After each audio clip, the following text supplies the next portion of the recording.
प्रज्ञान IAS के YouTube channel में आप सभी का स्वागत है। आज का आर्टिकल पीआईबी में प्रकाशित लेख भारत भूटान पर्यावरणीय समझौते से संबंधित है। आइए जानते हैं कि यह चर्चा में क्यों है। हाल ही में भारत सरकार द्वारा भारत एवं भूटान के मध्य पर्यावरण संरक्षण और प्राकृतिक संसाधनों के प्रबंधन के क्षेत्र में सहयोग के लिए एक समझौता ज्ञापन पर हस्ताक्षर को मंजूरी दी गई है। चलिए इससे संबंधित मुख्य बिंदु देखते हैं। यह समझौता हस्ताक्षर करने की तारीख से 10 वर्षों तक के लिए लागू होगा। दोनों देशों के द्विपक्षीय हित तथा पारस्परिक प्राथमिकताओं को ध्यान में रखते हुए इस समझौते में वायु अपशिष्ट रासायनिक प्रबंधन, जलवायु परिवर्तन और अन्य पर्यावरणीय क्षेत्रों को शामिल किया गया है।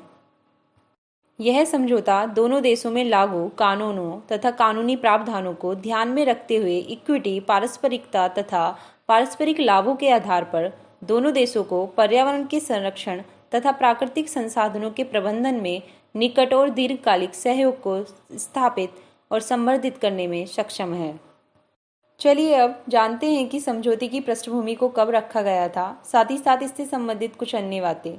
11 मार्च 2013 को भारत सरकार के पर्यावरण, वन और जलवायु परिवर्तन मंत्रालय, साथ केंद्रीय प्रदूषण नियंत्रण बोर्ड और भूटान सरकार के राष्ट्रीय पर्यावरण आयोग के बीच एक समझौता ज्ञापन पर हस्ताक्षर किए गए थे।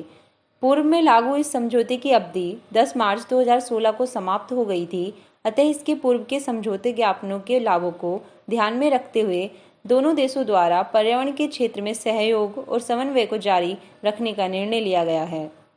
आइए अब बैठक की व्यवस्था को जानते हैं। प्रस्तावित समझौते के वित्तीय निहितार्थ द्विपक्षीय बैठकों, संयुक्त कार्य समूह की बैठकों तक ही सीमित है। ये बैठकें भारत और भूटान में वैकल्पिक रूप से संपन्न की जाएंगी।